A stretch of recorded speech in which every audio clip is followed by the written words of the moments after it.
Real stories. Real heartbreak. This is Letters from the Broken Dot.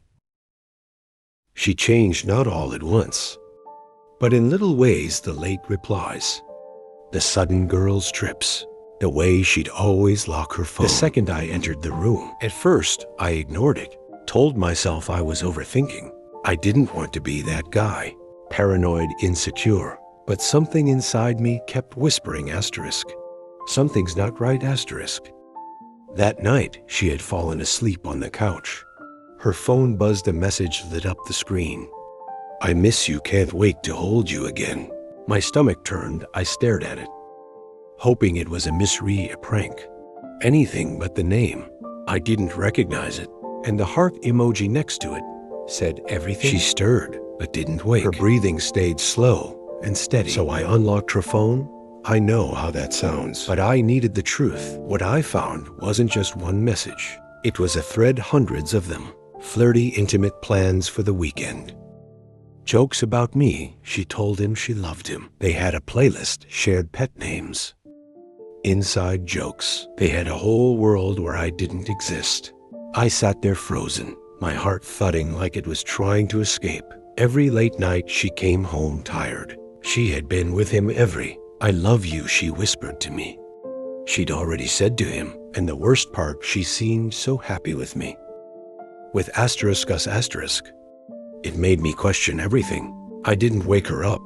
I didn't scream or cry. I just sat there, and I did what I never thought I'd do. I took screenshots, every message, every photo, every plan. I needed to see it again later, when I would try to convince myself that I imagined it. I closed her phone, set it gently on the table, covered her with a blanket, and went to bed.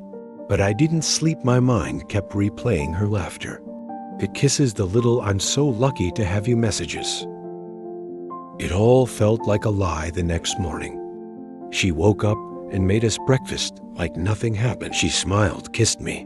I smiled back and handed her the phone. It was open to the chat, the one with asterisk. Him, asterisk. Her face went pale. She tried to speak. I stopped her. I don't need an explanation. I said I just need space. I walked out, no yelling, no drama, just silence. Because sometimes silence is louder than screams. In the days that followed, she tried to reach out, called, texted, emailed, sent flowers. That, she said, didn't mean anything, that it was just a mistake. But cheating isn't a mistake. It's a choice. And she chose him over and over again. I moved in with a friend, took time off work. I cried a lot. I kept thinking about what I lacked, what I did wrong. Eventually, I realized I didn't do anything wrong. I just loved the wrong person, and she didn't value the love she was given. Healing took time and still does. There are days I still feel the weight of it all. Trust is harder now, but I'm learning to love myself more. To trust my gut, to know when someone's energy shifts. And next time, I won't ignore it. Because once someone shows you who they are, believe them. Months passed. One afternoon, I bumped into her by accident. She looked surprised, said I looked different, stronger, happier. I smiled politely and kept the conversation short. I wasn't angry anymore, just done. Later that night, I found myself thinking about how much pain I had gone through and how far I had come. I started journaling, talking to people. I joined a support group for those recovering from betrayal. Hearing others helped. I wasn't alone. And slowly, I stopped blaming myself. I stopped asking what I could have done differently. Because in the end, someone who cheats doesn't lack love. They lack respect. I started traveling, meeting new people, laughing again. One day I met someone. She was kind, thoughtful, and present. I told her about my past. She listened, held my hand, and said, "You didn't deserve any of that, but I'm glad you survived it." And in that moment I realized the story of heartbreak I thought would define me. Didn't. It shaped me, but it didn't break me. If you're listening and you felt that kind of pain, know this. There is light after betrayal and love after loss. We carry our scars, yes, but we also carry strength. And maybe that's the most beautiful part. I still have bad days, days when the memories creep back in and invited. Sometimes I hear a song from that old playlist and feel my chest tighten. Sometimes I pass the restaurant where we had our anniversary dinner, and a wave of grief catches me off guard. But healing isn't linear, and every tear, every shaky breath, they all brought me closer to myself. I learned how to be alone without being lonely, how to find joy in small things again. My morning coffee, a walk in the park, reading late into the night. I found new friendships, people who saw me not as broken, but as whole. Scarred maybe, but strong.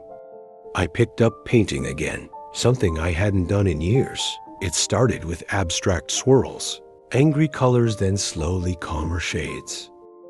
Hopeful tones, my pain bled into the canvas and turned into something beautiful. One night, while watching the sunset alone on a quiet beach, I felt something I hadn't in a long time. Peace, not because everything made sense, but because I no longer needed it to. I no longer needed her apology or closure.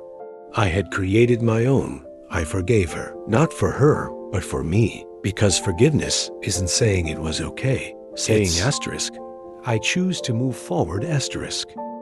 And one more thing happened. About a year later, I received a message from her.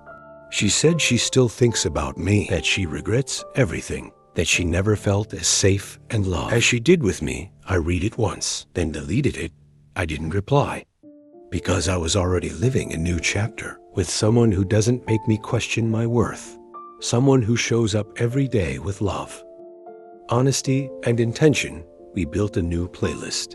We have our jokes, our rituals, but this time it's real. So if you're still hurting, hang on, you'll get here too.